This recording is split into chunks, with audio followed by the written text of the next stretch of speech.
బంగారం అనే మాటకే విపరీతమైన ఆకర్షణ ఉంది. ఇక బంగారు లోహానికి ఉన్న విలువ, దానిపై ఉన్న వ్యామోహం అంతా ఇంత కాదు. బంగారం కాలాన్ని జయించిన లోహం. ఎందరో రాజులను, రాజ్యాలను మార్చిన లోహం. ఒక్క మాటలో చెప్పాలంటే అది ఈ చరిత్ర నుదుటిన పుట్టుమచ్చలాంటి లోహం. అలాంటి లోహం గురించిన ఒక అద్భుతం ఇప్పుడు చూద్దాం పదండి.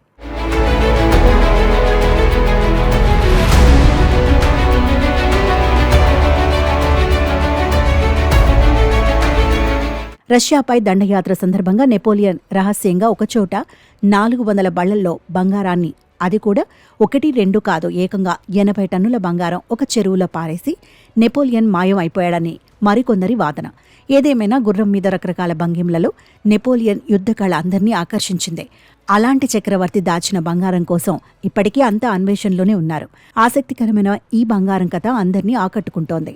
ఫ్రెంచ్ చక్రవర్తి నెపోలియన్ 1812లో మాస్కో నుంచి పారిపోయే సందర్భంలో కొల్లగొట్టిన టన్నుల కొద్ది బంగారం రహస్యం తనకు తెలుసునంటూ రష్యాకు చెందిన రైస్కోవ్ అనే ఒక చరిత్రకారుడు ఒక కొత్త కథనాన్ని వినిపిస్తున్నారు. 200 ఏళ్లుగా ట్రెజర్ హంటర్స్ దీనికోసం వెతుకుతున్నా ఎవరూ సరైన ప్రాంతంలో వెతకటం లేదని అంటూ రైస్కోవ్ అన్నారు. బంగారం కావాలంటే బెలారస్ సరిహద్దుల్లో ఉన్న తన స్వస్థలం రుదన్యాకు సమీపంలోని బోల్షియా రుటావెచ్ చెరువులో వెతకాలని ఆ చరిత్రకారుడు సూచించారు. నెపోలియన్ సైన్యంలో కొంత భాగం మాత్రమే ఫ్రాన్స్ తిరిగి వెళ్లగలిగింది. 200 ఏళ్ల కిందట నెపోలియన్ సైన్యం మాస్కోను లూటీ చేసి ఫ్రాన్స్ పారిపోయేటప్పుడు 80 టన్నుల బంగారం, ఇతర విలువైన వస్తువులను దోచుకుంది.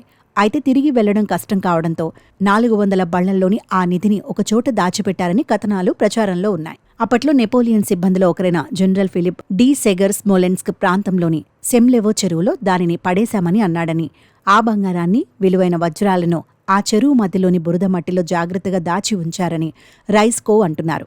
నెపోలియన్ నిధికి సంబంధించి అనేక మంది వ్యక్తులు వింత కథనాలతో తన వద్దకు వస్తుంటారని, అవన్నీ ఒకెత్తైతే రైస్కోవ్ కథనం చాలా ఆసక్తికరంగా ఉందని ఆ చరిత్రకారుడు అన్నారు.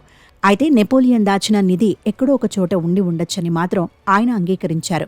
తన కథనానికి మద్దతుగా రైస్కోవ్ 1989 నుంచి ఆ చెరువులో సిల్వర్ అయాన్ పరిమాణం గణనీయంగా పెరిగిందని తెలిపారు. తగిన పరికరాలు, నిపుణులతో చెరువు మధ్య భాగంలో ఉన్న బురద నుంచి ఆ నిధిని ఇప్పటికైనా వెలికి తీయవచ్చని ఆయన అభిప్రాయపడ్డారు.